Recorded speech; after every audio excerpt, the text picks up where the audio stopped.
Melbourne cricket ground में एक ऐसा एशेज टेस्ट मैच हुआ है जिससे लोग सालों साल याद रखेंगे। एक ऐसा रिजल्ट जो सिर्फ 2 दिन में आ गया और एक टीम ने तो जैसे इतिहास ही बना डाला। 5468। ये सिर्फ कोई नंबर नहीं है, ये दिन है। इंग्लैंड के इंतजार के दिन, एक ऐसी जीत का इंतजार जिसका सपना वो पिछले 15 सालों से ऑस्ट्रेलिया की जमीन पर देख रहे थे। तो सवाल ये है कि आखिर ऐसा हुआ क्या? इंग्लैंड ने ये 15 साल का लंबा सूखा ऑस्ट्रेलिया में सिर्फ 2 दिन में कैसे खत्म कर दिया? चलिए इस कमाल के मैच की पूरी कहानी को समझते हैं। देखिए, इस जीत को ठीक से समझने के लिए ना इसके पीछे की स्टोरी जाननी बहुत जरूरी है। इंग्लैंड के लिए ऑस्ट्रेलिया में जीतना एक सपने जैसा हो गया था और ये बॉक्सिंग डे टेस्ट मैच उस लंबे इंतजार को खत्म करने का एक सुनहरा मौका था।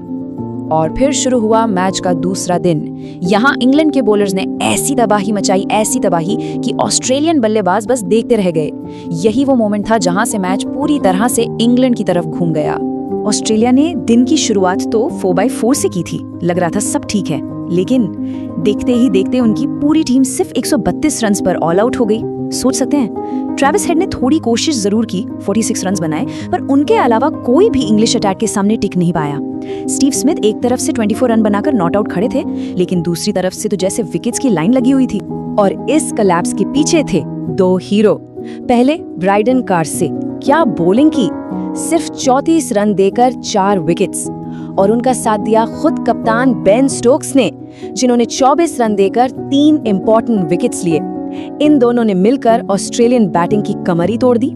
तो अब इंग्लैंड के सामने टारगेट था 175 रन्स का। अब सुनने में ये शायद ज्यादा ना लगे, लेकिन मेलबर्न की इस पिच पर जहां एक्स्ट्रा बाउंस और स्विंग मिल रहा था, ये टारगेट पहाड़ जैसा था। ये चेस बिल्कुल भी आसान नहीं होने वाला था। हर एक रन के साथ टेंशन बढ़ती जा रही थी। इस चेस की कहानी को ना हम 4 पार्ट्स में समझ सकते हैं। पहले तो हुई एक जोरदार शुरुआत।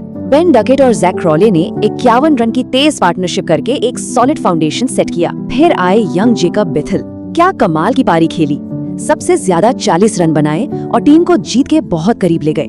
लेकिन जब लग रहा था कि जीत बस हाथ में है, तभी मैच में आया एक जबरदस्त ट्विस्ट। जब सबको लगा कि अब तो इंग्लैंड आराम से जीत जाएगा, तभी उनके 2 सबसे एक्सपीरियंस्ड बैट्समैन जो रूट और Ben Stokes back to back out हो गए। स्कोर हो गया 165 पर 6। सोचिए, पूरे स्टेडियम में एकदम सन्नाटा छा गया। ये था मैच का सबसे टेंस मोमेंट। जीतने के लिए चाहिए थे सिर्फ 10 रन, पर विकेट्स बचे थे सिर्फ 4। यहाँ एक गलती और पूरे मैच की मेहनत पर पानी फिर जाता। इस प्रेशर सिचुएशन में जिम्मेदारी उठाई हैरी ब्रूक और जेमी स्मिथ ने। लेकिन ये सिर्फ एक जीत नहीं थी। इस जीत के साथ इतने रिकॉर्ड्स बने और टूटे कि आप सुनकर हैरान हो जाएंगे। चलिए देखते हैं कि ये मैच इतना हिस्टोरिक, इतना यादगार क्यों है। ये टाइमलाइन देखिए, ये उस लंबे इंतजार की पूरी कहानी बताती है। जनवरी 2011 और उसके बाद सीधा आज, पूरे 5468 दिन, एक पूरी जनरेशन निकल गई इस इंतजार में। फैंस के लिए, खिलाड़ियों के लिए ये जीत किसी सपने के सच होने जैसा था। अगर इस मैच के स्कोर कार्ड पर एक नजर डालें तो एक बात बिल्कुल साफ है, ये मैच पूरी तरह से बॉलर्स का था। कोई भी टीम एक बड़ा स्कोर बना ही नहीं पाई, जिससे साफ पता चलता है कि पिच कितनी डिफिकल्ट थी। और अब आते हैं इस मैच के सबसे शॉकिंग फैक्ट पर। 1932 के बाद ये पहली बार हुआ है कि ऑस्ट्रेलिया में खेले गए किसी टेस्ट मैच में दोनों टीम्स का एक भी बैट्समैन, एक भी 50 नहीं बना पाया। इससे आप अंदाजा लगा सकते हैं कि बैटिंग करना कितना मुश्किल था। और कुछ क्विक फैक्ट्स, ये मैच सिर्फ 852 बॉल्स में खत्म हो गया, यानी एशेज हिस्ट्री का 4था सबसे छोटा मैच। और हाँ, प्लेयर ऑफ द मैच का अवार्ड गया जॉश टंग को। भले ही दूसरी इनिंग्स में कार्से और स्टोक्स ने कमाल किया, लेकिन पूरे मैच में 7 विकेट लेकर टंग ने सबसे बड़ा इम्पैक्ट डाला। तो आखिर में सवाल ये उठता है कि इस एक जीत का पूरी एशेज सीरीज पर क्या असर पड़ा, इसके असली मायने क्या है? देखिए, सबसे पहली बात तो ये समझनी होगी कि सीरीज अभी ऑस्ट्रेलिया 3-1 से जीत चुका है। एशेज ट्रॉफी उनके पास ही रहेगी। लेकिन इंग्लैंड के लिए ये जीत सिर्फ एक कंसोलेशन प्राइज नहीं है, उससे कहीं ज्यादा है। इससे उन्होंने न सिर्फ अपनी इज्जत बचाई, बल्कि 5-0 की हार यानी व्हाइट वॉश होने का जो खतरा था, उसे भी टाल दिया।